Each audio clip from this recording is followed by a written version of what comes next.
செந்தில். மழையே இல்லைங்க. 2 நாளைக்கு முன்னாடி ஒரு அரளவு மழை பெஞ்சது, அவ்வளோதான். அடுத்த 1 மாதத்துக்கு முன்னாடி ஒரு அரளவு மழை பெஞ்சது. தண்ணியே இல்லாமல் விழுந்துட்டுருக்குது. தமிழர் வளர் முறைப்படி வரப்படுத்து தென்னங்கன்று 2 ஆண்டுகள் நிறைவுற்றது. தண்ணீரே கிடையாது. பாருங்கள், நல்லா செழிப்பாக இருக்குது. கண்ணு நல்லா செழிப்பாக வந்திருக்கு. அதே மாதிரி பில்லும் பார்த்தீங்கன்னா வேணுங்க வரைக்கும் இருக்குது. இதெல்லாம் உரமாகணும். இன்றைக்கி தான் வந்திருக்குறேங்க காட்டுக்குள்ளேயே. வாரதே இல்லை. பார்க்கலான்னு வந்தால் எப்படி இருக்குதுன்னு. நல்லா இருக்குது.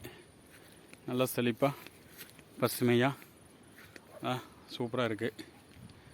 பாருங்கள், முருங்கை பூ எடுத்து